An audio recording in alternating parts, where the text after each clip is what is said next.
कभी सोचा है जिस चीज के बिना हम कुछ भी नहीं, उसे हमने कभी अपना माना ही नहीं। हमने दुनियादारी को अपनाया, पैसे को अपनाया, अपने शौक और ऐशो इशरत को आगे रखा, रिश्तों में उलझे रहे। लेकिन वो नाम क्या चीज है, उसे तो हम भूल कर बैठे हैं। उस नाम को कभी भीतर से समझने की कोशिश की नहीं। हम समझते रहे कि परमार्थ कोई बड़ा काम है, बहुत बड़ा काम है, कोई तप है, कोई त्याग है।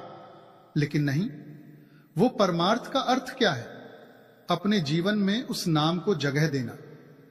हम पूरी जिंदगी दौड़ते हैं, कभी नौकरी के पीछे भागते हैं, कभी गाड़ियों के पीछे भागते हैं, कभी रिश्तों की मान अपमान की गांठों में, कभी अपने अहंकार की चादर ओढ़े बैठे हैं। और जब मृत्यु द्वार पर दस्तक देती है, तब समझ आता है कि जो साथ जाएगा उसे तो हमने कभी देखा ही नहीं। वो क्या है? सिर्फ और सिर्फ नाम। नाम वो रूहानी चाबी है जो जन्म और मृत्यु के दरवाजों को खोलती है। ये कोई साधारण शब्द नहीं है, ये तो उस परम का स्वरूप है। लेकिन अफसोस, हमने हर चकाचौंध को देखा, हर शोर को सुना, लेकिन उस मौन की आवाज को कभी सुना ही नहीं जिसमें नाम बसता है। परमार्थ का मतलब क्या है? सच्चाई को अपनाना, यानी परम का अर्थ। भीतर के अंधेरे में दीपक बन जाना ही परमार्थ है। नाम को जीवन का केंद्र बनाना। दुनिया में दो काम है, एक अर्थ और दूसरा परमार्थ। दुनिया के सभी काम जैसे दान, पुण्य, यज्ञ, तप, बादशाहत, कबीलादारी, परिवार, मतलब जो कुछ हम कर रहे हैं उसे अर्थ कहते हैं। बाकी रहा परमार्थ, जो मौत के बाद हमारे साथ जाए, वो परमार्थ है। इस दुनिया की कोई चीज हमारे साथ नहीं जाती, न मां, न बाप, न बेटा, न बेटी, न बादशाहत, न दौलत। यहां तक कि ये शरीर भी साथ नहीं जाता, फिर भी हम इनका मोह नहीं छोड़ते। इसके विपरीत जो साथ जाने वाली चीज है, उसे हमने कभी हाथ भी नहीं लगाया। साथ जाने वाली चीज परमार्थ है और वो हर एक आदमी के अंदर है। आंखों तक 9 दरवाजे हैं। जब तक हम 9 दरवाजों में बैठे हैं, परमार्थ नसीब नहीं होता। कब नसीब होता है? जब हम किसी ऐसे आदमी से मिलें जो अंदर जाता हो और हमें रास्ता बताए। फिर हम 9 दरवाजे छोड़कर आंखों से ऊपर चढ़ें, सूरज और चंद्रमा को पार करें। यहां से परमार्थ की अलिफ बता शुरू होती है। हुजूर स्वामी जी महाराज कहते हैं कि अगर आप परमार्थ के खोजी हो और अंदर का पर्दा खोलकर परमार्थ पाना चाहते हो, तो सबसे पहले क्या करो? कोमल चित्त, रहम दिल, प्यार और प्रेम पैदा करो। लेकिन यहां क्या हाल है? हर एक कौम कहती है कि सिर्फ मेरी कौम रहे और कोई ना हो। हर एक देश कहता है कि मेरा देश रहे और कोई ना रहे। यूरोप और जर्मनी वगैरह को देखो, वे इसीलिए लड़ रहे हैं। सो जब कोमल चित्त और दया रहम आ गए, फिर और क्या काम करो? आगे कहते हैं, इंद्री थान विषय को त्यागो, सुरत शब्द में नित लगाना। 5 कर्मेंद्रियां और 5 ज्ञानेंद्रियां, इन 10 को विषय विकारों और खोटे संकल्पों से रोको। आंखें सुंदर सुंदर रूप देखकर खोटे ख्याल न लाएं, कान भला बुरा न सुने। जब आप इन्हें रोकते हुए 9 दरवाजों से ऊपर चढ़ोगे, सूरज चंद्रमा पार करोगे, तो शब्द सुनाई देगा। वो गाने बजाने वाला शब्द नहीं, बोलने वाला शब्द नहीं। हिंदू, मुसलमान, सिख, ईसाई, मतलब जितने भी मजहब हैं, सभी मजहब वालों के अंदर वो शब्द हो रहा है। उसमें कशिश है, मस्ती है।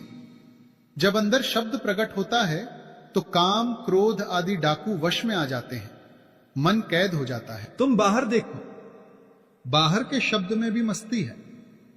जब शिकारी जंगल में जाकर नाद बजाता है तो मृग मस्त होकर उसके घुटनों पर अपना सिर रख देता है। जब बाहर के शब्द में इतनी मस्ती है तो अंदर के शब्द का क्या हाल होगा? स्वामी जी महाराज कहते हैं, नग महा नेक सुनिदम निदाहा, वाफिर काबा बुत खाना, मंजदम शुदा हरदो काफिर। वो अंदरूनी राग जिसे ग्रंथ साहिब कीर्तन कहता है, इतना मीठा और प्यारा है कि उसके मुकाबले में धर्म स्थान भी काफिर मालूम होते हैं। नाम या शब्द लफ्ज नहीं है, लेकिन लफ्जों के जरिए ही समझा जाता है। जब वो लफ्ज नहीं तो कोई वेद शास्त्र ग्रंथ पोथी नहीं। ग्रंथ पोथियों में नाम की तारीफ है, लेकिन नाम तुम्हारे अंदर है। सार पदार्थ गुरु से पाओ, चरण कमल में प्रीत बढ़ाओ। कहते हैं जिस गुरु ने अंदर रूहानी मंडलों पर ले जाना है, सचखंड पहुंचाना है, वो अंदर है। सबसे पहले क्या करो, उसे अंदर प्रत्यक्ष कर लो, यानी वो हर वक्त साथ रहे। गुरु अर्जुन देव जी कहते हैं, गुरु मेरे संग सदा है नाले। गुरु अमरदास जी कहते हैं, नानक आप छोड़ी गुरु मोहि समावे। जब एक बार अंदर प्रत्यक्ष हो गया, फिर अमेरिका जाओ, अफ्रीका जाओ, जहां मर्जी जाओ, वो साथ है। जो सवाल करो उसका जवाब देगा। जब अंदर जाओगे वो क्या कहेगा? शब्द को पकड़ो और चलो, ऊपर चलो। इस वक्त भी बहुत सी स्त्रियां और पुरुष ऐसे हैं जिनके गुरु हर वक्त साथ हैं। ये कहानियां नहीं, मौजूदा मिसालें हैं। ये कमाई का नतीजा है। धार अगम पकड़ी सुरति जोड़ो, इस सत्संग में सदा समाना। वो जो अंदर की अखंड धुन है, करोड़ों खंडों ब्रह्मांडों की जानों की जान है, उसमें लज्जत है, कशिश है। क्या कहते हैं फरीद साहिब? फरीदा शक्कर खंडू निवातू, गुड़ू माखियां मांझा दूधू, सभे वस्तु मीठियां रब न पूजन तू। शक्कर मीठी है, खांड भी मीठी है, मिश्री भी मीठी है, गुड़ भी मीठा है, शहद भी मीठा है, दूध भी मीठा है। लेकिन जो लज्जत शब्द या नाम में है, वो दुनिया में कहीं नहीं। तुम उसके साथ अपनी रूह को जोड़ दो, ये सच्चा सत्संग है। यही गुरु नानक देव जी कहते हैं, सत्संगत कैसी जानी है, जिथे एक को नाम वखानी है। ये सत्संग स्त्री पुरुष बच्चा बूढ़ा हर एक के अंदर हो रहा है। कहते हैं रोज रोज अंदर चढ़ो और उस सत्संग में अपनी रूह को लीन कर दो। चची सुरति नवारा झांका, अंडा तीन लोक दर्शन। हमारे शरीर के 4 हिस्से हैं, पिंड, अंड, ब्रह्मांड और सचखंड। आंखों तक पिंड है, जो 6 चक्र हैं ये पिंड में खत्म हो जाते हैं। इनके ऊपर अंड है, इससे ऊपर ब्रह्मांड और उससे ऊपर सचखंड है। कहते हैं जिस वक्त तुम पिंड से नाता तोड़कर ऊपर चढ़ोगे, आगे अंड शुरू हो जाएगा, जिसे त्रिलोकी का अंडा भी कहते हैं। वहां प्रकाश है। जब प्रकाश हुआ, समझो रूह अंड में आ गई। जब तुम वो कैफियत देखोगे, वहां की लज्जत लोगे, तो सारी हालत बदल जाएगी। यहां की सारी लज्जतें भूल जाओगे। परे जाई ब्रह्मांड समानी, सुन सरोवर कमल खिलाना। अब रूह अंड और ब्रह्मांड को छोड़कर कहां गई? पार ब्रह्म में। पार ब्रह्म की रचना कैसी है? कहते हैं वहां का कोई इशारा नहीं। वहां अमृतसर है और उसमें कमल है। जब गुरु नानक साहिब काबा गए और काजी रुकनुद्दीन से मिले, तो उसने सवाल किया कि खुदा कहां रहता है, उसके महल के कितने हैं, कितनी खिड़कियां हैं? तो गुरु नानक साहिब ने बड़ा ही उत्तम जवाब दिया। यह सारी गोष्ठी उनकी जन्म साखी में दर्ज है। गुरु साहिब कहते हैं कि आदमी का शरीर खुदा का महल है। वो जब भी मिलेगा, आदमी के अंदर ही मिलेगा। इस महल के 12 बुर्ज हैं। 12 के तीनों जोड़ों की तरफ इशारा करते हुए 1 और 1, 2 और 1, 3। फिर दूसरी बाह की तरफ इशारा करते हुए 3 और 3, 6। इसी तरह 6, दोनों टांगों के 6 और 6, 12 हो गए। इस महल के 52 कंगूरे हैं, 32 दांत और 20 दोनों हाथों और पांव के नाखून। फिर कहते हैं हौज हयाती पर भरे तिस विच कोल अचल। इसके अंदर अमृत का सर यानी सरोवर है, जिसमें कमल है। चौथी पातशाही श्री गुरु रामदास जी ने जब बाहर अमृतसर तैयार करवाना चाहा, तो मिस्त्री को बुलाकर नक्शा समझाया। लेकिन जब अमृतसर बनाया तो कमल तैयार न कर सके, उसकी जगह पानी में मंदिर बना दिया। गुरु साहिब कहते हैं ऊपर खास महल पर देवे बांग, खुदाए सुत्ते बांग न सुन सकन, रेहा खुदाई जगाए। हर एक आदमी के अंदर शब्द धुन यानी बांगे इलाही हो रही है, मगर उसे कोई नहीं सुनता। सभी बाहर ही बाहर उम्र गुजार जाते हैं। फिर कहते हैं सुत्ती पई निपाग बस, सुने न बांगा कोई। जो जागे से सुने साईं संधि सोई। वे अभागे हैं जो इस बांग को नहीं सुनते। जो जागकर उस बांग को सुनता है, उसके अंदर परमात्मा का प्रेम प्यार पैदा हो जाता है। इस अमृतसर की रचना ब्रह्मांड में है। जो वहां जाएगा उसे देखेगा। अब तो काल कला सब हारा, मान सरोवर पैठ, अनहद नाद बाजे नित धारा। जो तीनों लोकों का मालिक है वो काल है, चौथे लोक का मालिक दयाल है। हमारी आत्मा के ऊपर पहले स्थूल शरीर है, फिर सूक्ष्म और फिर उसके अंदर कारण शरीर। जब रूह अभ्यास करके सहस्दल कमल में गई तो इस स्थूल शरीर का अभाव हो गया। जब ब्रह्म में गई तो सूक्ष्म शरीर का अभाव हो गया। जब पार ब्रह्म में गई तो कारण शरीर उतर गया। स्थूल, सूक्ष्म, कारण, तीनों शरीरों का संबंध तीनों लोकों, पिंड, तुरियापद और ब्रह्म से है। जब रूह अमृतसर यानी पार ब्रह्म में आ गई तो काल का दावा जाता रहा। हर एक आदमी के अंदर मानसरोवर है जो जन्मों जन्मों के पाप उतारता है। बाहर के जितने पानी हैं वे शरीर की मैल उतारते हैं, लेकिन ऐसा कोई तीर्थ नहीं जो कर्मों की मैल उतारे। ग्रंथ साहिब कहता है, काया अंदर अमृतसर सांचा। ये वाणी गुरु अमरदास जी की है, मगर जो बाहर अमृतसर है वो गुरु रामदास जी ने बनाया है। अमृतसर को कई महात्माओं ने त्रिवेणी और प्रयागराज भी कहा है, जहां गंगा, यमुना और सरस्वती तीनों नदियां मिलती हैं। वो भी अंदर है। ऋषि मुनियों ने अंदर देखकर बाहर नाम रख दिए। उस अंदर के प्रयागराज या मानसरोवर में नहाने से पाप कटते हैं। रावलपिंडी का जिक्र है। मैं अपना दफ्तर कोहमारी से वहां लाया था, साथ ही गैस वर्क का दफ्तर था। उस दफ्तर का एक क्लर्क बड़ा अभ्यासी और प्रेमी था। मेरा और उसका इकट्ठा आना जाना था। एक दफा वो दफ्तर का काम करके जल्दी आ गया और मुझे कहने लगा, छोड़ो काम को, फिर कर लेना, नहीं तो खुदा अपने आप कर लेगा। मैंने कहा, छोड़ो ऐसे खुदा को। वो हैरान होकर कहता है, क्या खुदा दो है? मैंने कहा, हां, दो है।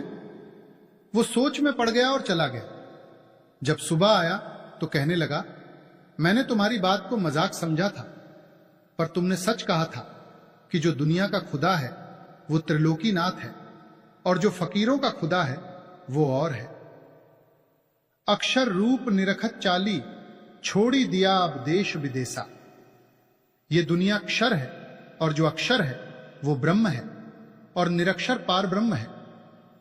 जब से दुनिया बनी है हम इस महल यानी दुनिया में गुजारा करते आ रहे हैं, लेकिन अब रूह गुरु की कृपा से इस महल को छोड़कर सतलोक जा रही है। ग्रंथ साहिब में बड़े गहरे और गुप्त रमज है। कबीर साहिब फरमाते हैं, 52 अक्षर लोक त्रय सब कुछ इनमें माही, ए अक्षर खिर जाएंगे ओ अक्षर इनमें नाही। 52 अक्षर संस्कृत भाषा के हैं। शायद ही कोई ऐसी भाषा हो जिसमें 52 अक्षर हो। इस दुनिया का सारा मसाला इन 52 अक्षरों में आ जाता है। पिंड अंड का हाल तो इन 52 अक्षरों में आ गया। आगे 2 अक्षर और हैं जो पार ब्रह्म में है। इसके बारे में मर्दाना साहिब कहते हैं, सोई गुर पूरा कहावे, दुई अक्षर का भेद बतावे। एक छुड़ावे एक मिलावे, तब निज संग निज घर पहुंचावे। गुरु नानक साहिब कहते हैं, जेतु पढ़या पंडित बिना, दुई अक्षर दुई नावा। प्रणवत नानक एक लगाए, जे कर सच समावा। अगर तू गुणी है, ज्ञानी है, तो वे अक्षर बता। वे अक्षर पार ब्रह्म में है। एक अक्षर ने दुनिया बनाई है और एक ने सतलोक बनाया है। यही कबीर साहिब कहते हैं, कहो कबीर अक्षर दुई, पाक होएगा खसम ता लेगा राख। गुरु अर्जुन साहिब भी कहते हैं, एक अक्षर हरि मनि वसै, नानक होत निहाल। एक जगह गुरु अर्जुन साहिब कहते हैं, वेद कतेब स्मृति सब शास्त्र, इन पढ़ी मुक्ति न होई। एक अक्षर जो गुरुमुख जापै, तास की निर्मल सोई। वो अक्षर तुम्हारे हमारे अंदर है और पार ब्रह्म में जाकर मिलेगा। ये मजहब हमारा मजहब नहीं, ये कौमें हमारी कौमें नहीं, ये देश हमारा देश नहीं। हमारा देश सचखंड, हमारी कौम सतनाम और हमारा मजहब सतपुरुष है। रूह ये बेगाना देश छोड़कर उस अपने देश को जा रही है। सुरती साफ उड़ी ऊंचे को, छूट गया सब महल पुराना। अब रूह इस पुराने महल को, जिसमें लाखों जन्म रही, छोड़कर सतनाम में जा रही है। आगे, चरी चढ़ी अधर समानी, शब्द शब्द का मर्म पिछाना। अंदर शब्द के दर्जे हैं, ओम शब्द, सोहम शब्द, सत शब्द। रूह दर्जेवार अपने असली मकसद यानी असली देश को जा रही है। संत बिना कोई समझे न ही आगे जो भेद दिखाना। ब्रह्म और पार ब्रह्म तक का भेद वेद शास्त्रों और दूसरी किताबों में आ गया है, लेकिन पार ब्रह्म से ऊपर जो मंजिल है वो सिवाय पूर्ण संतों के और किसी को मालूम नहीं। गुरु नानक साहिब, कबीर साहिब, मौलाना रूम, शम्स तबरेज, पलटू साहिब, स्वामी जी और कई दूसरे महात्मा जो रूहानी मंडलों पर गए, सिवाय उनके ऊपर का भेद किसी को नहीं मिला। कहने में आवे नहीं पूरा, उल्टा सुल्टा करत बखाना। उन रूहानी देशों की लीला, खूबसूरती और लज्जत इस दुनिया में है ही नहीं। उसकी कोई मिसाल नहीं, उसका कोई नमूना नहीं। संत बयान तो करते हैं मगर मिसाल कोई नहीं मिलती। जो मिलती है वो ठीक नहीं। जैसा कि गुरु नानक साहिब बयान करते हैं कि नाम हीरा है, जवाहर है। हीरे जवाहरात तो जड़ है, क्या नाम भी जड़ है? नहीं, वो चेतन है। इसी तरह तुलसी साहिब ने अंदर पांचों स्थानों की कैफियत, उसकी हालत को देखकर जब बाहर बयान करना चाहा तो आखिर कह उठे, बाहर वे मिसालें नहीं जिनके जरिए बयान करो। पीखा साहिब भी कहते हैं, पीखा बात अगम की कहन सुनन में नाही। जो जाने सो न कहे, कहे जो जाने नाही। वाचक अपनी उक्ति लगावे, अमल बिना नहीं बुझे बुझाना। अब कहते हैं कि इस रम्ज को कौन समझेगा? फिर आप ही जवाब देते हैं कि जो आमिल हैं, अभ्यासी हैं, खंडों ब्रह्मांडों पर जाते हैं, वे इस रम्ज को समझेंगे। स्वामी जी महाराज कहते हैं, रूबरू आमिलाने बाततिन, फहम आलिमे इल्मे जाहिरी जाहिल। जो बुद्धिमान हैं, ज्ञानी हैं, आलिम हैं, वे उन महात्माओं के मुकाबले में बच्चे हैं जो अंदर जाते हैं। एक अंदर जाता है, दूसरे अपनी अकल से जमीन और आसमान के कुलाबे मिलाते रहते हैं। संतन की गति संत ही जाने, और कहो कैसे पहचाना। संतों की गति, संतों की कदर कीमत संत ही जानते हैं। जिस तरह एमए की कदर एमए वाला ही जान सकता है, 10वीं कक्षा वाला नहीं जान सकता। जो अभ्यास करके सचखंड गया वह संत है। जो पार ब्रह्म में जाए उसे पूर्ण साध कहते हैं। संत का मिलना मुश्किल है, हमें तो साध भी नहीं मिलता। जिस तरह कुंजों की सार कुंजे ही समझ सकते हैं, कबूतर और कोए उनकी गति को कैसे जान सकते हैं? इसी तरह संत अपनी गति को आप ही समझते हैं। अपनी उक्ति चतुराई त्यागो, संत वचन को करो प्रमाण। आप फरमाते हैं कि तुम मन बुद्धि की चतुराई, इल्म और अकल छोड़ दो और जो वचन संत कहते हैं उन्हें मानो। अब सवाल पैदा हुआ कि हम संतों के वचनों को क्यों माने? आगे जवाब देते हैं, वो कहत देखी निज अपनी तू, सुनी सुनी क्यों बुद्धि लड़ाना। क्योंकि संत उस सचखंड देश में जाते हैं और वाहिगुरु से मिलते हैं, मगर जो बाहर बैठे हैं वे परमात्मा को कैसे समझ सकते हैं? संत उस मालिक के घर की राह बताते हैं, तुम सुनकर उस राह पर चलो। गुरु अर्जुन देव जी कहते हैं, संतन की सुनी साची साखी, सो बोले जो पेखी आखी। संत मन बुद्धि का भेद शास्त्रों और दूसरे ग्रंथों का आसरा नहीं लेते, बल्कि कहते हैं कि अभ्यास करके अंदर चलो, मालिक से मिलो, तुम्हारी मुक्ति हो जाएगी। राधा स्वामी सबसे कहते, संत भेद कोई भेद ही जाना। मालिक की दरगाह में पहुंचने का असली राज, असली भेद संतों के पास है। इसीलिए तुलसी साहिब कहते हैं, जो कछु करे सोई संता, संत बिना नहीं पावे पंथा। बिना संतों के राह नहीं मिलती। कहीं गुरु अर्जुन देव जी कहते हैं, तुझ बिनु अवरु न कोई बिया। इस दुनिया की सारी दातें फना हो जाती हैं, लेकिन जो अंदर असली दात है और जिसका भेद संत देते हैं, वो कभी फना नहीं होती। एक सत्संगी ने हुजूर जी से सवाल किया, हुजूर, शब्द का सुनना भी सत्संग है? महाराज जी ने कहा, सत्संग दर्जे बदर्जे है।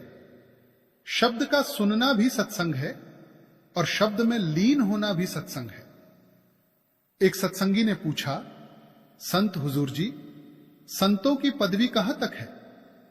महाराज जी ने कहा, हमारी बुद्धि और अकल नहीं कि हम संतों की पदवी को समझ सकें। फिर भी सुनो, रानी इंदुमती कबीर साहिब के वक्त में हुई है। पहले कबीर साहिब ऊपर जाकर मालिक में लीन हुए, फिर रानी गई। जब रानी ने सचखंड जाकर कबीर साहिब की पदवी देखी तो कहने लगी, महाराज, अगर आप पहले बता देते कि मैं ही अकाल पुरुष हूं तो मैं भजन सिमरन कर करके बेचैन तो ना होती। कबीर साहिब ने उत्तर दिया, तू उस वक्त मानती ही नहीं थी। अगर हमें आज से पहले संतों पर विश्वास आ जाता तो काम बन जाता, हम आज यहां भटकते ना होते। तुम देखो, गुरु नानक साहिब को कुराही कहा गया। गुरु तेग बहादुर जी का शीश दिल्ली के चांदनी चौक बाजार में उतार दिया गया।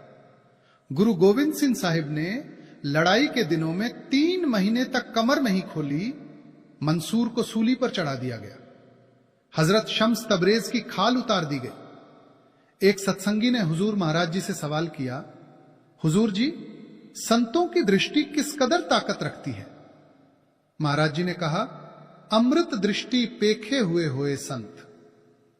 जिस मनुष्य पर संतों की मेहर भरी दृष्टि पड़ गई वो संत हो गया। तुमने कई बार सुना होगा, तुलसी साहिब कहते हैं कि जो कीड़ा पतंगा संतों के चरणों के नीचे आकर या उनसे टकराकर मर जाए, क्योंकि संत परमात्मा के ध्यान में जा रहे होते हैं, उसे फायदा होता है। पेड़ सबसे नीची योनि के हैं, अगर संत उसका फल खा लें तो उसे भी फायदा होता है। मतलब ये कि संत कहीं भी जाएं, कुछ भी काम करें, जो उनकी दृष्टि में आ गया सभी को लाभ पहुंचेगा, क्योंकि उनकी दृष्टि में अमृत है। इस सत्संग में हमें स्वामी जी महाराज ने बड़ा ही खोलकर समझाया।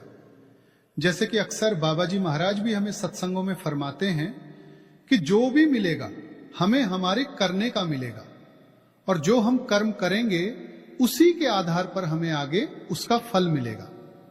स्वामी जी महाराज जी की वाणी है, कर्म जो जो तू करेगा भुगतना वही भरना। अब हमारे ऊपर डिपेंड करता है कि हम कर्म क्या करते हैं और हमें आगे जाकर मुंह क्या दिखाना है।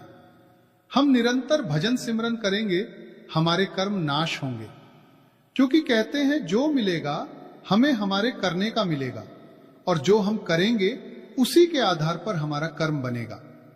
और कर्मों को नाश करने के लिए हमें बाबा जी महाराज ने बहुत ही अनमोल दात दी हुई है।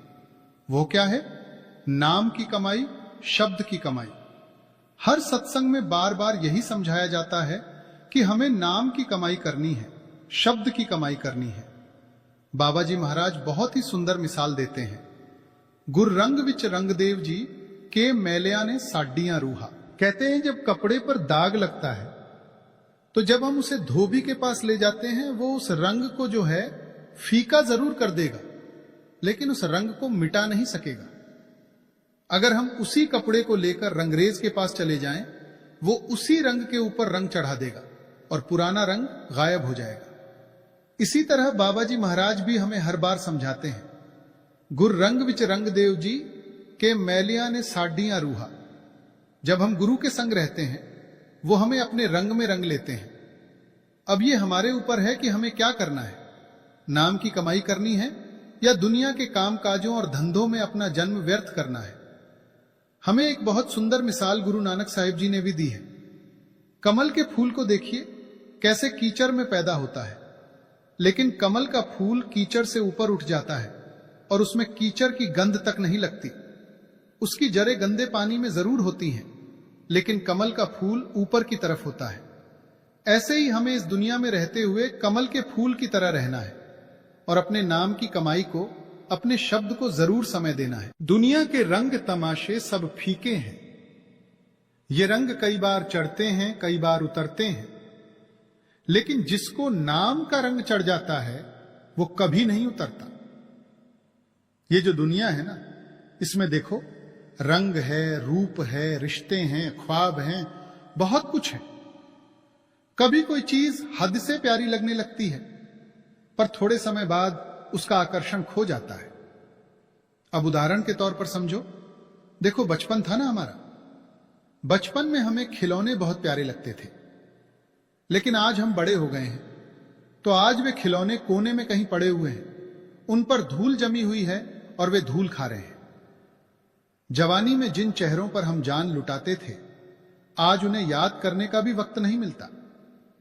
पैसा, शोहरत, मकान, गाड़ी, सबका रंग चढ़ता भी है और उतरता भी है, पर एक रंग प्यारे, एक रंग ऐसा है जो चढ़ जाए तो आत्मा को स्थायी शांति मिलती है, जो चढ़ जाए तो मन शांत होता है, भीतर से एक रोशनी जलती है और जीवन एक सतत उत्सव बन जाता है। वो रंग कौन सा है? वो रंग है नाम का रंग, जो हमें मालिक के नाम में रंग देता है। न ये रंग समय से फीका पड़ता है, न ये उम्र से मिटता है, न ये समाज के थपेड़ों से उतरता है। जब सदगुरु की कृपा से किसी को नाम की दात मिलती है ना, जब वो रोज सिमरन करता है, जब वो अंतर की ओर मुड़ जाता है, तो उसे ऐसा रस मिलता है जो इस दुनिया की किसी भी चीज में नहीं है। नाम का रंग इश्क हकीकी है। ये वो इश्क है जो टूटता नहीं, ये वो प्रेम है जो बिकता नहीं, ये वो नशा है जो होश भी दे और सच्ची मस्ती भी। दुनिया के रंग तो कपड़ों तक ही सीमित है, पर नाम का रंग आत्मा तक समा जाता है।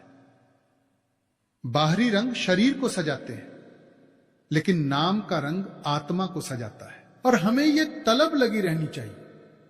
सबसे सुंदर बात यह है कि नाम का रंग हर किसी को चढ़ सकता है, हर किसी को, कोई राजा हो या रंक, कोई अमीर हो या गरीब। जिसने भी सच्चे भाव से, सच्ची निष्ठा के साथ मालिक को पुकारा, जिसने भी सच्चे दिल से सिमरन किया, उस पर यह रंग जरूर चढ़ा। बस थोड़ा समय निकालने की जरूरत है, अपने भीतर जाने की जरूरत है, हर रोज सिमरन करने की जरूरत है, भजन करने की जरूरत है, सेवा करने की जरूरत है, क्योंकि है तो यही सच्चा श्रृंगार, यही असली सजावट है आत्मा की। दुनिया की हर चीज एक दिन छूट जाएगी, पर नाम का रंग हमेशा के लिए हमारे साथ रहेगा।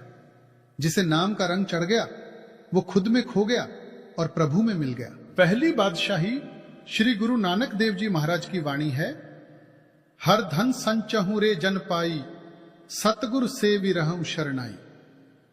आप फरमाते हैं कि इस दुनिया की जितनी दौलतें हैं वे सारी झूठी हैं। दुनिया के रंग कई बार उतरे और कई बार चढ़े। आदमी साहूकार है, कारखाने हैं, आग लग गई, रंग उतर गया। कोई डिप्टी है, कोई जज है, बाल बच्चे बहुत हैं, प्लेग फैल गई, रंग उतर गया, नाश हो गया। इसलिए गुरु नानक साहिब कहते हैं कि सच्चा रंग नाम का है। नाम की कमाई करो, रात को जागो, कम खाओ, कम सो। ये परमार्थी रंग किस तरह चढ़ता है तो सबके अंदर, मगर आंखों के पीछे पर्दा डालकर उसे बाहर निकाला हुआ है। जब कोई गुरु मिले, वो युक्ति दे और ये मेहनत करे, तब ये रंग चढ़ता है। अगर सतगुरु की सेवा करो तो वो धन मिलता है। तस्कर चोर न ला गई, तव धुनि उपजय शब्द जगाया। कहते हैं कि दुनिया के धन को चुराने के लिए चोर आते हैं, डाकू आते हैं, मगर जो सच्चा धन है उसे न डाकू लूट सकते हैं, न यमदूत लूट सकते हैं, न चोर चुरा सकते हैं। जब आप रूह को शब्द यानी सच के साथ जोड़ोगे, लज्जत आएगी, जन्मों जन्मों की सोई हुई रूह जाग उठेगी। तू एक अंकार निरालम राजा, तू आप ही सवारण जन के काजा। तू सारी दुनिया का मालिक है, वहदहू ला शरीक है, सारी दुनिया के काम संवारता है। अमर अडोल अपार अमोलक, हरि अस्थिर थान सुहाया। हे अकाल पुरुष, तू अमर है, अडोल है, कभी घटता बढ़ता नहीं और अमोलक है। तू रहता कहां है? सचखंड में, लाफानी देश में, जहां न प्रलय जाती है और न ही महाप्रलय। लाफानी देश यानी न कभी जन्म लिया, न कभी मरा, न कभी आया, न कभी गया। देही नगरी उत्तम थाना, पंचोक वसे प्रधाना। फिर सवाल पैदा हुआ कि वह जो अमर लोक है, स्थिर स्थान है, वो तेरा देश है, हम उसे किस तरह पाएं? तो गुरु नानक साहिब कहते हैं कि आपकी देह के अंदर है, यानी आपके अंदर 5 लोक हैं, 5 नौबतें हैं, 5 प्रकाश हैं, 5 आवाजें हैं। गुरु से भेद लेकर अंदर चढ़ो, पर्दा खोलो और देख लो, आपकी जायदाद है। ऊपरी एक अंकार निरालम सुन समाधि लगाया। कहते हैं 5वीं मंजिल पर तू वहदहु ला शरीक बैठा हुआ है, तू अपने आप में समाया हुआ सुन समाधि में है। जब तेरी मौज होती है दुनिया को बनाता है, जब तेरी मौज होती है ढा देता है। देही नगरी 9 दरवाजे सिर सिर करने साजे। अब गुरु नानक साहब कहते हैं जिस नगरी में तू बैठा हुआ है वो हमारी देह है और तू हर एक देह में मौजूद है। क्या स्त्री क्या पुरुष, सबके 9 दरवाजे हैं। 2 कान, 2 नासिका के छिद्र, 2 आंखें, 1 मुंह, गुदा और इंद्रिय। ये किसी मनुष्य के बनाए हुए नहीं, ये ईश्वर रचित हैं। 10वें पुरख अतीत निराला आप पे अलख लखाया। कहते हैं तू इन 9 दरवाजों में से निकल। इसमें वो नाम नहीं जो शक्ति देता है। अपनी अपनी किताबें, अपने अपने वेद शास्त्र, जिस जिस देश में महात्मा हुए हैं उन्होंने अपनी अपनी भाषा में किताबें लिखी हैं। अतीत यानी माया से रहित।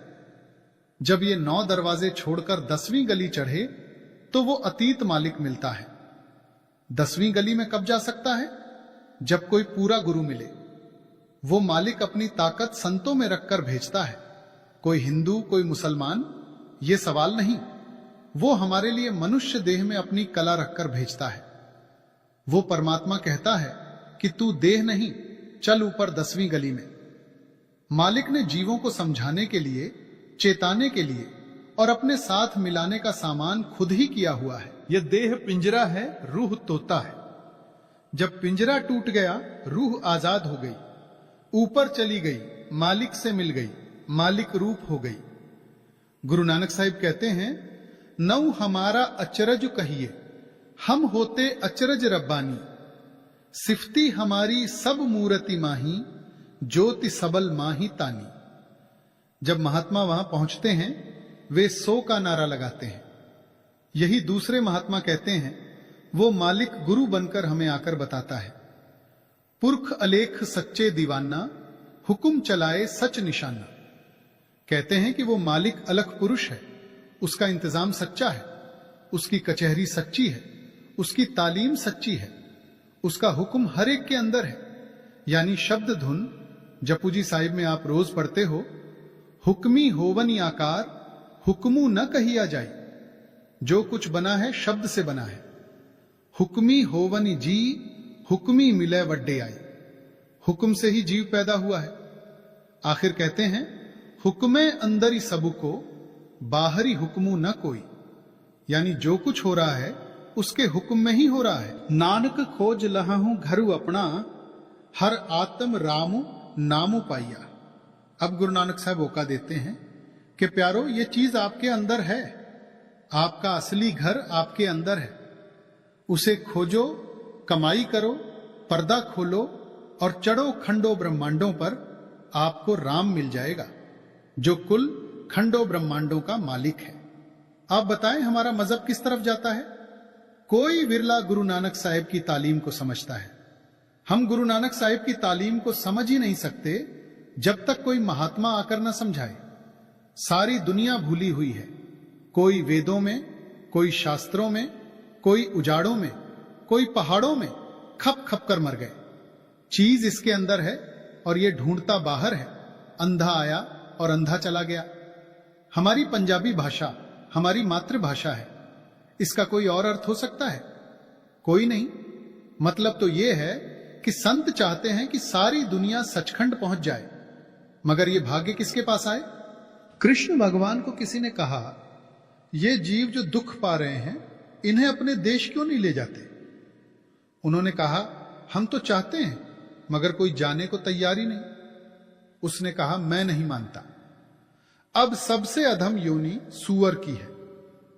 कृष्ण भगवान ने उससे कहा चलो, वहां बड़ी शांति है, बड़ा आनंद है, बड़ी रोशनी है।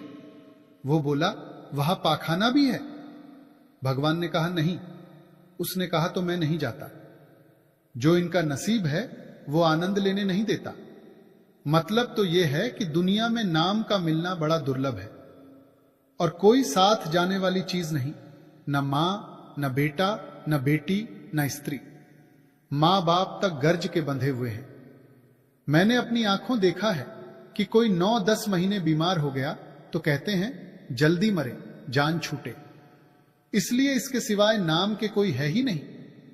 गुरु नानक साहिब कहते हैं कि वो नाम आपके अंदर है, अंदर चढ़ो, घर को खोजो, तब वो नाम मिलता है। सर्व निरंजन पुरख सुजाना, अदली करे गुरु ज्ञानु समाना। कहते हैं कि वो निरंजन सबके अंदर बैठा हुआ है, वो अंदर इंसाफ कर रहा है। आप देखो, आदमी को तो आंखों के पीछे पर्दा डालकर बाहर निकाला हुआ है। करोड़ों खंड ब्रह्मांड, करोड़ों दुनिया इसके अंदर है, दोजक बहिष्ट इसके अंदर है, उनका भी कोई इंतजाम करने वाला है। इस बुद्धू को तो यह भी पता नहीं कि जो ग्रास गले में जाता है वो कहां गया। वो मालिक अंदर बैठा इंतजाम कर रहा है। जब ये नाम जपे, शब्द को पकड़े, गुरु नानक साहिब कहते हैं ज्ञानु ध्यानु धुन जानिए। कौन सी धुन? अकथु कहा वै सोई। जब ये अंदर चढ़ेगा तब पता लगेगा। कामु क्रोधु ले गर्दनी मारे, हऊ मैं लोभ चुकाया। जब ऊपर चढ़े, इसे नाम की लज्जत आ जाए तो वो जो पावर है, ताकत है, शब्द है, काम क्रोध को निकाल देती है, लोभ मोह को मार मार कर भगा देती है। अंदर शब्द धुन प्रकट हो जाती है। सच्चे थाने मन बसे निरंकारा, आप ही पछाणे शब्द विचारा। कहते हैं कि वो निरंकार सचखंड में रहता है, लेकिन वो मिलता कब है? जब इसे कोई महात्मा शब्द दे, शब्द की कमाई करे, अपने आप को पहचाने कि मैं कौन हूं। अपने आप को कब पहचानता है? जब ये पर ब्रह्म में जाए। वहां अमृतसर है जिसमें रूह स्नान करती है। पहले ये स्थूल शरीर, फिर सूक्ष्म, फिर कारण, मन, माया, 25 प्रकृतियां, सारे गिलाफ उतर जाएं, पर ब्रह्म में पहुंच जाए तो ये कहता है कि मैं आत्मा हूं। जब तक ये रूह रूपी तोता देह के पिंजरे में कैद है, तब तक इसे कुछ खबर नहीं। जब रूह वहां नहाएगी तो पता लगेगा कि मेरा पति कौन है, मेरा देश कौन सा है। कितना सुंदर बताते हैं गुरु साहब। कहते हैं सच्चे मैल निवासु निरंतरी, आवनु जानू चुकाया। कहते हैं वो सच्चा महल अंदर है, सच्चा मंदिर अंदर है। अगर ये उसमें निवास करे, यानी वहां पहुंच जाए, तो जन्म मरण खत्म हो जाए, आना जाना खत्म हो जाए। शायद आप ये कहो कि ये शरीर तो फूंक दिया जाता है, तो क्या वो आत्मा भी फूंक दी जाती है? कहते हैं नहीं। जब आप शरीर को चीरते हो तो क्या खंड ब्रह्मांड निकलते हैं? शरीर में तो खून मांस मज्जा है, ये मन के पर्दे के अंदर है। मन को खड़ा करो, अंदर राह है, आपके शरीर में ही राह है। जब मन का पर्दा खुल गया तो निरंकार अंदर प्रकट हो गया। जब आप उस महल में दाखिल हो जाओगे, जन्म मरण खत्म हो जाएगा। देखो कैसी साफ और स्पष्ट तालीम गुरु नानक साहिब की है। कोई विचार करता है, कोई समझता है। कबीर साहिब कहते हैं कि हर एक के अंदर हीरा है, जवाहर है, लेकिन व्यापारी कोई नहीं, कोई खरीददार नहीं। ना मन चले न पवन उड़ावे, जोगी शब्दी अनाहदी पावे। जोगी कहते हैं जिज्ञासु को, जुड़ने वाले को। जब मन इस शब्द के साथ जुड़ जाए तो न मन में संकल्प उठता है, न आशा तृष्णा पैदा होती है, ये पूरे तौर पर नाश हो जाती है। पंच शब्द झुनकारे निरालम, प्रभ आपे वाई सुनाई। कहते हैं इसके अंदर 5 शब्द झंकार कर रहे हैं। इन्हें कौन बजाता है? वो मालिक जिसने ये शरीर बनाया है। आदमी तो बाहर बैठा हुआ है, अंदर जाए, मेहनत करे तो सुने। वे तो चोरों, ठगों, दुराचारियों के अंदर भी बज रही है। अगर सुने तभी इसका जन्म मरण खत्म हो जाए। भव बैरागु सहज समाता, होति त्यागी अनहदी राता। कहते हैं अगर आदमी पर्दा खोलकर अपनी रूह को अनहद शब्द के साथ जोड़ दे, उसे प्यार से सुने, फिर क्या होगा? दुनिया की मोहब्बतें नाश हो जाएंगी, दुनिया से त्यागी हो जाएगा, शांति आ जाएगी, खुशी पैदा हो जाएगी, सहज समाधि में आ जाएगा। ऐसी लज्जत है कि ये हऊ में ममता, आशा, मनसा सब बाहर निकाल देता है। ये चीज इसके अंदर है, मगर सुनता तो कोई नहीं। बहुत सारी शिकायतें आती हैं, 100 में से 90 ऐसे होते हैं जो कहते हैं कि जी मन नहीं लगता। मन को वश में करने की दवाई नाम है, ये खाता नहीं। इसे बेटे बेटियों का करोड़ों जन्मों का नशा चढ़ा हुआ है, यानी मन का जहर चढ़ा हुआ है।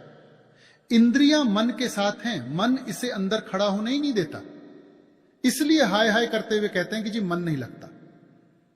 मन को रोज रोज भजन में बिठाओ, अगर आज नहीं बैठेगा तो कल बैठ जाएगा, आखिर धीरे धीरे लग जाएगा। कुएं की मुडेर लोहे या लकड़ी की होती है, रस्सी सन की होती है, लेकिन घिसाई का निशान डाल देती है। अगर लग जाए तो और किसी इलाज की जरूरत नहीं, चाहे दवाई कड़वी है मगर इसके बिना और कोई दवा नहीं। करोड़ों जन्म पाए, कभी कुत्ता, कभी बिल्ला, कभी बंदर बनते हैं। अगर ये मनुष्य जन्म चला गया, बर्बाद हो गया, तो फिर यही हाल होना है। उन बेचारे पशुओं को जाकर देखो, कोई चारा डाले या ना डाले, पानी पिलाए या ना पिलाए। एक सत्संगी जी ने बाबा जी महाराज से सवाल पूछा, जब पूरा गुरु मिल जाए फिर जन्म क्यों? बाबा जी महाराज ने कहा, जाएंगे तो सचखंड जरूर, लेकिन कोर्स पूरा करने से पहले नहीं। अगर बच्चा गंदा हो गया है, जब तक मां धो न ले उठाती नहीं। जब तक ये कमाई करके अपने कर्म धो न ले, तब तक पार उतारा नहीं हो सकता। दूसरा सवाल, सच्चे पातशाह की टिकट ली हुई है। महाराज जी ने कहा, अगर आदमी रेलगाड़ी से उतर जाए फिर इसे कौन पहुंचाएगा? तीसरा सवाल, महाराज जी अगर गाड़ी में बैठ जाए? महाराज जी ने कहा, अगर गाड़ियां खड़ी हैं, इंजन ना आए तो चाहे कितनी देर बैठे रहो, सचखंड नहीं जा सकते। आप नीचे का ख्याल न करो, ऊंचा ख्याल रखो। चौथा सत्संगी, दर कुएं नेक नामी मारा, गुजर न दारद अगर तू, नमी पंचदी अगैर गुजारा। महाराज जी अगर मौत में तब्दीली नहीं हो सकती तो दवाई नाम की कमाई क्यों करें? महाराज जी ने कहा, अगर मौत में तब्दीली नहीं हो सकती तो दवाई खाओ या ना खाओ, क्या तब्दीली हो सकती है? सतगुरु ने नाम दिया, कमाई करके अंदर चढ़ो, मौत पर जीत हासिल हो गई। अंजनु माही निरंजन जाने, सर्व निरंजनु राइया। कहते हैं जब इसका पर्दा खुल जाए, रूह ऊपर चली जाए, अंजन कहते हैं माया को, जब ये माया के पर्दों को उतार कर ऊपर चला जाए, फिर सर्व निरंजनु राइया, यानी सभी के ऊपर निरंजन है, अंदर बैठा हुआ है। ये माया से प्यार करता है, माया इसे बर्बाद कर देती है, माया ही बार बार जन्म देती है। दुख भय भंजनु प्रभु अविनाशी, रो भी कटे काटी जमी फांसी। कहते हैं सबके अंदर निरंजन है। सभी निरंजनों का मालिक कौन है? सतनाम, सतपुरुष। वो इसे निर्दोष कर देता है, इसके अंदर के सभी रोगों को दूर कर देता है और सभी खौफ और भ्रमों की फांसी को नाश करने वाला है। नानक हरि प्रभु सो पाइया, जन गुर मिलियई हर प्रभु पाइया।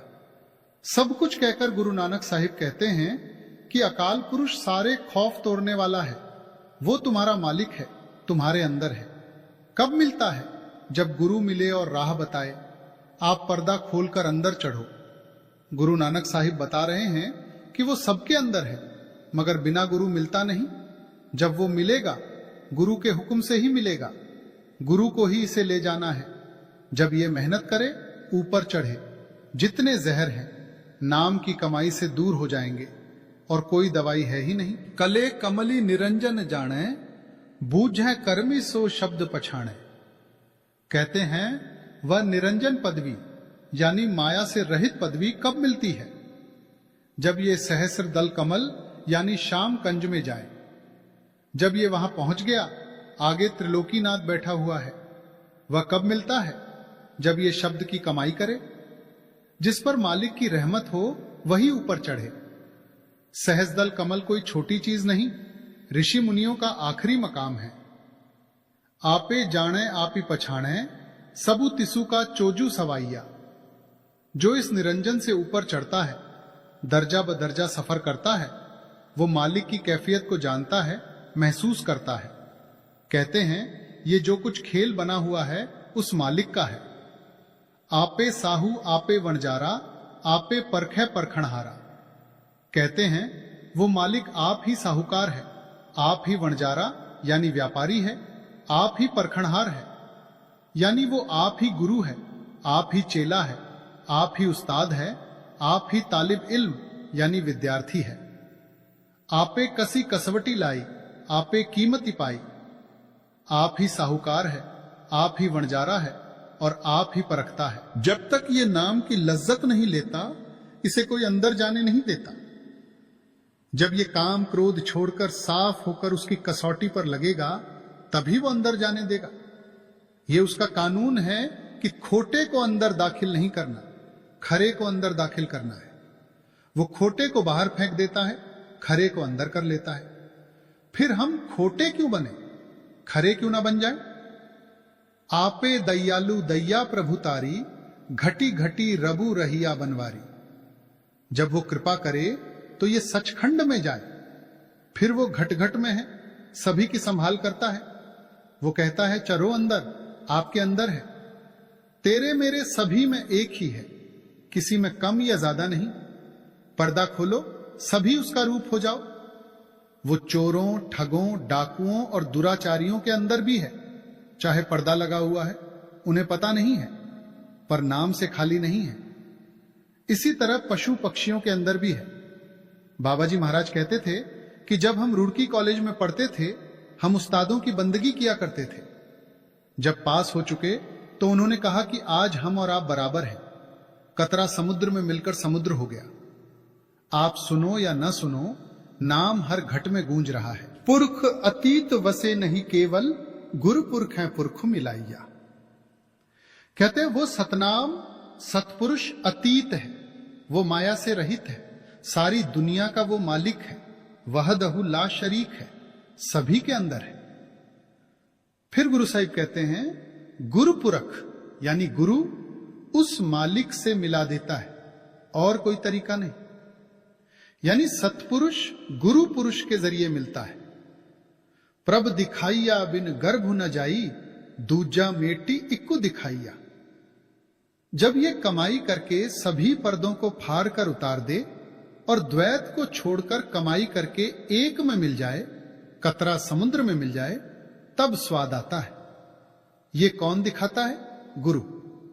गुरु एक में मिला होता है और जीवों को भी मिला देता है, यानी ये वाई गुरु की है। आसा माही निरालंब जोनी, अकुल निरंजन उगाइया। कहते हैं इसके अंदर आशा मनसा है। जिसे नाम की लज्जत आ जाए, वो आशा मनसा में रहते हुए निराश है, आलम में रहता हुआ निरालम है, ताल्लुक में ला ताल्लुक है, योनियों में अयोनी है। वो कुल मालिक निराला, खुदा, सभी दुखों से रहित है। हवमई मेटी शब्द सुख होई, आप ही विचार ज्ञानु सोई। जब ये शब्द की कमाई करके रूह से सारे गिलाफ उतार दे, अपने आप को पहचान ले कि मैं आत्मा हूं, काम क्रोध तीनों गुण, मन माया आशा मनसा सारे गिलाफ उतर जाएं, हौमे रूपी पिंजरा टूट जाए, तब इसे पता लगता है कि मेरा कौन सा देश है, मेरा मालिक कौन है। किताबों का पाठ ज्ञान नहीं, पर्दे उतारने हैं। शब्द के विचार से, शब्द की कमाई से ज्ञानी बनता है। नानक हरि जसु हरि गुनुलाहा, सत संगति साचू फलु पाइया। सब कुछ कहकर फरमाते हैं कि जिसने मालिक का भजन कर लिया, उस कीर्तन को सुन लिया, उसके साथ प्यार कर लिया, वो फायदा ले गया। किसी को 10 साल, किसी को 20 साल, किसी को 50 साल मिले हैं। हमें यहां आकर व्यापार करना है, यानी नाम जप जप कर पर्दा खोलना है। जब हमने नाम जप कर पर्दा खोल लिया तो नफा लेकर चले गए। जिस व्यापारी की पूंजी ही नाश हो गई, उससे बढ़कर घाटे वाला कौन है? एक बीबी जी ने हजूर महाराज जी से कहा, मेरा पति मुझे बहुत मारता है। महाराज जी ने कहा, तू प्यार कर, प्यार के बराबर कोई हथियार नहीं। हमारे वहां सिरसा में अराइयों का गांव है। लोग कहने लगे कि आप किस तरह गुजारा करोगे? हमने कहा कि प्यार से। आज तक हम उनसे प्यार कर रहे हैं और वे हमसे प्यार करते हैं। मैं कहता हूं कि अगर शेरों से भी प्यार करो तो वे भी कुछ नहीं कहते। प्यार सबको वश में कर लेता है।